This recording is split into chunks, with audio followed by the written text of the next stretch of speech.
All right, how you guys doing today? We about to get into a little discussion. First things first, though, make sure you like that video, hit a little exit full screen, scroll a little bit, like it, full screen it back up. You feel me? So I watched a sermon on First Timothy chapter 2. Yeah, I finished it, and apparently all that stuff was in the confines of the church. Women were supposed to have their head covering in church because it actually meant something, and that we're not supposed to take it into account today because it's a different time period. But I wrote down some key points that I wanted to touch on. And another sermon by Vodi Bakum also that was just in my recommended. I listened to that as well. And he said at the beginning, there are men in this church right now who beg God for women to be dressed modestly at church because of some scar tissue that they have. And while yes, that may be true for some men, mine is one a reason of the Corinthians verse of not wanting to cause another person to stumble. One, and two, self-respect. Because if you go back into Leviticus, one of the whole chapters is really you shall not uncover their nakedness of all these different people. And it didn't say you shouldn't sleep with them, you shouldn't, whatever, adulterize them, nothing like that. It said you shall not uncover their nakedness. And when it says dress modestly, we looked at the synonyms. Unassuming was one of them, because if you're not dressed modestly, the chances are I can assume your nakedness. And what did God say? Don't uncover their nakedness. So by people dressing immodestly, they're basically showing off their nakedness, which we're told not to uncover. So in Corinthians, it says not to have another person stumble. And the way I look at that with this is, men lusting, but also then it's also a fault of the women, not just for making another brother stumble by lusting, but also uncovering your own nakedness to everybody else. You're not keeping what God intended to be hidden. Therefore, there's no, in the sermon about the head covers, it said that head coverings are meant under authority, and in that time, prostitutes didn't wear the head coverings that they were supposed to. So it was seen as a sign of disrespect for the church or something along those lines. But it also meant that they were under authority, which we don't really have a sign for today. He said that this was Paul Laboutière that I listened to, and he said we don't have a modern thing of that. This was a thing back in their time. And I asked, if that was a thing back then, why don't we have a substitute for today?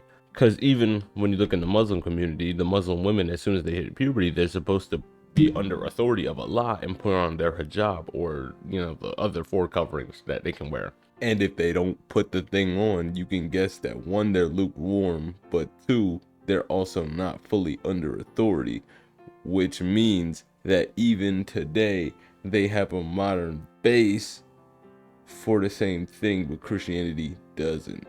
And we know that Islam was based off of Christianity in its core beliefs, basically. So you look at it, and they said they got the head covering aspect. They wanted their women to cover up, dress modestly. And you can look at a Muslim and say, oh, they're under authority of Allah or their husband or whatever the case may be, and that they're dressing modestly for that purpose. But when it comes to the Christian community nowadays, because back then apparently if that was being under authority, was wearing a head covering, and we've strayed from that, and now we're allowing our women to dress immodestly, not just in church but everywhere else, when originally the modesty was just supposed to be a church thing. But now it's not only a church thing that it needs to be talked about, but also everywhere else too. Because if you don't want to uncover your nakedness in front of God in church, why would you want to do it out in the streets? Ask your husband if he's okay with that. Hey, yo, would you mind me walking around naked for everybody to look at? No, I would not be okay with that. But I guess they want to tell you that it's okay. Even today, it's a nice day on campus. I'm looking around. Everybody, you know what I'm saying?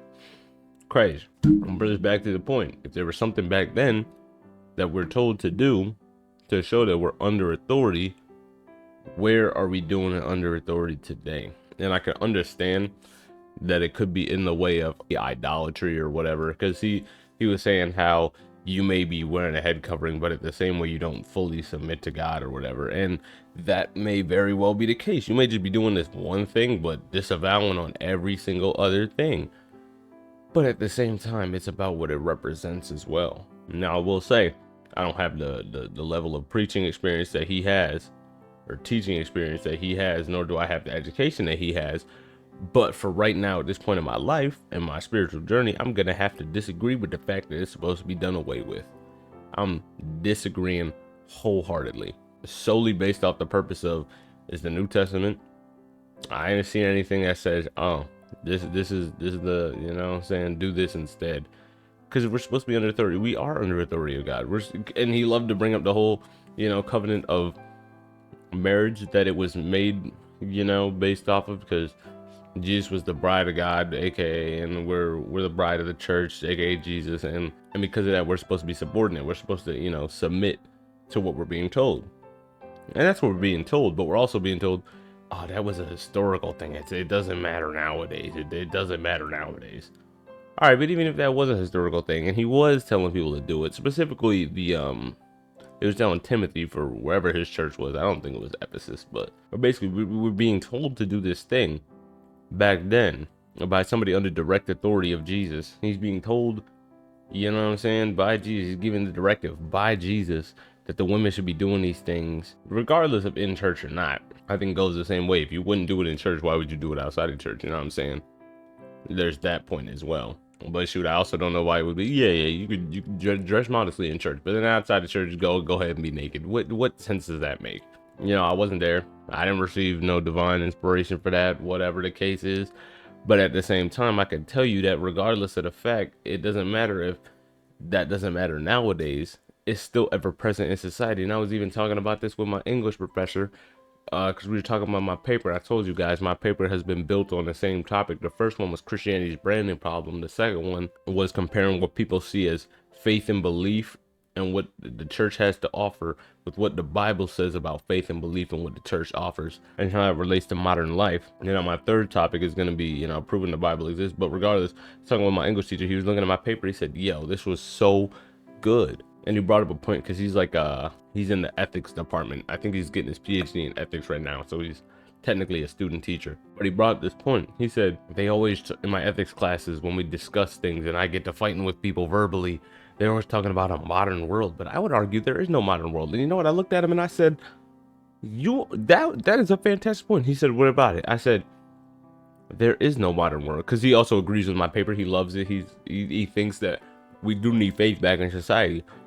And I don't want to say I was kind of his wake-up call, but he was looking at it and said, yeah, I've strayed away personally, but I think now I got to get back into it because it's needed more now than ever before. But to his point, they always talk about a modern society, but I argue there is no modern society, because I told him you can look back for the Bible with anything. You can Google anything, Bible verse about it, and there will be some answer in this book as to a direct teaching or a slightly obscured teaching that still hits on the same issue. You want to know if you can play video games all day? All right. The Bible may not say, thou shalt not play video games all day, but it does say, do not worship idols, or don't have any idols and worship no God other than God. Because if you're making video games an idolatry, you're putting more time into them than your walk with God. That's an idol. You're pushing God time away so you can play video games. That's an idol. And that's an issue. And to this point that there is no modern world and the book has all the solutions, there is no modern world. The modern world does not exist for real. We're still just the same. We're the same humans God put on the earth with Adam and Eve. We the same people. The same fallen species. And the same Sodomites, Gomorranites. Same people that got flooded from Noah's, you know what I'm saying? The same people that Paul was telling to cover their heads and dress modestly in church. Or actually, the head coverings one is Corinthians. I just thought about it. It was Corinthians. I ain't finished the sermon. It's like another 7 minutes because I really wanted to listen to it for the male head part about like, doesn't nature itself teach you it's a shame, whatever. And he even said that in the other one, he admitted to not fully knowing after all the commentaries and the lessons he's learned that people really don't know what it meant at the end when he said women will be saved by childbirth. This right here, he said they didn't fully know what this means, but women will be saved through childbearing if they continue with faith, love, holiness, propriety, which meant self-control, I think, when it said it. We'll pull up the blue letter too. Notwithstanding, she shall be saved in childbearing if they continue with faith, clarity, charity, and holiness with sobriety. And the sobriety, I think, was self-control. We can Greek it up. We can get that Greek up in here. Turn me up with that. Sobriety, soberness, soundness of mind, and then self-control or sobriety as well. And he was saying how that referred to childbearing and the pains and how you could have died back then if the child was born sideways or whatever. But nowadays we just C-section and you're fine. And think about it. Just 100 years ago, what was the average birth family, like 5 births of family or something. And they ain't had no anesthesia, they ain't have no painkillers, no morphine and you know, whatever the case is. But they was popping out 5 of them like it was nothing. They said, oh, we got 1, oh, bet we got 2, we got 3, we got 4, 5, 6, 7, 8, 9, 10.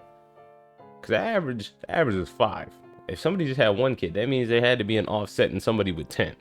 So, you know what I'm saying? I bet you can even ask around. When you ask 100 people, somebody's they gonna know somebody who got 10 siblings or something. You know what I'm saying? But I was thinking about that too, and I can't remember my full thought necessarily. Because he said it wasn't due to your salvation. And I also do think that. I don't think, you know, you're necessarily saved just because you bore kids. But it was more about, oh my gosh. That was my timer to get in the shower, dang. But it was more about, it scared the crap out of me. Because I'm about to have to go to class. And I might go to class and then come back to this. Only because I want to remember my full thought. Because it was a fire thought. You know what I'm saying? And I ain't just gassing myself up. You know what I'm saying? I really I care about this subject a lot. As somebody who's going to have a future wife, God willing. You know what I'm saying? I care about this subject a lot. And probably daughters. I have a feeling I'm going to get daughters. And not that I won't like it. Just have that feeling. It's going to be a little bit of work. It's going to be a little bit of work. I can't relate to them as much because, you know what I'm saying, I ain't a girl. So, we'll see. We'll see. I think my thought was about their nature. They'll be saved through it because they'll fully embrace their nature of being nurturing and caregiving and maternal. Because if you remember in Genesis, there's I don't know if I fully explained it, but there was a sermon like woman's full, you know, their desire is going to be to rule over their husband, aka be above him. But as we've seen in Timothy, woman's supposed to sit there and learn in silence to the man. You know, she's supposed to be subordinate. That doesn't mean they're not equal. You know what I'm saying? But they are, you know, the woman is supposed to submit to the husband's directive. And Paul was saying, Pastor Paul, teacher Paul, not Paul the apostle, but teacher Paul was saying how, oh yeah, you shouldn't tell your wife, oh, you gotta submit to me. That's how you get marriage problems. And yeah, I do think if you tell her that, you're gonna have some marriage problems. But at the same time, I don't think there's necessarily anything wrong with saying that, with vocalizing it. You should submit to me because, and then boom, boom, boom, boom. I'm the man, I'm the head of this house, just as Jesus is the head of the church. We're called to be Jesus' bride the same way that he's called to be God's, or however the analogy goes. You know what I'm saying? He's subordinate to God, but they are still equal. They are still one. And we are to be one as he and the Father is one. And that's the perfect way to, you know what I'm saying? And I even think that goes back to picking what is suitable. People, at least from what I've seen, you know, they pick on such things that don't matter. When I'm looking, I ain't gonna lie, I look at beauty a little bit. I'm trying to count it up. I'm trying to, you know what I'm saying? What did the wisest man on earth say? Let her beauty ravage you. You know what I'm saying? Whatever the case was. Let her breast satisfy thee at all times, and be thou ravished always with her love. So, you know what I'm saying? I'm trying to get, you know what I'm saying? I ain't perfect. I know I need to look past, you know, the beauty and the, you know, what I'm supposed to be getting satisfied. But at the same time, it's about the love.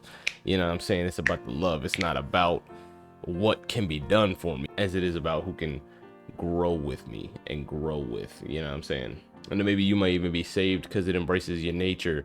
Back to the nature part, is because you're supposed to have a kid in the confines of marriage. So you're going to be married and you can embrace your full nature and be saved because the husband is going to allow you to, you know, carry out the other things, because there's things that you're told to do. And if you're told to look at everything like a rule, not a rule book, but a guideline, if we're looking at everything like a guideline, you know what I'm saying?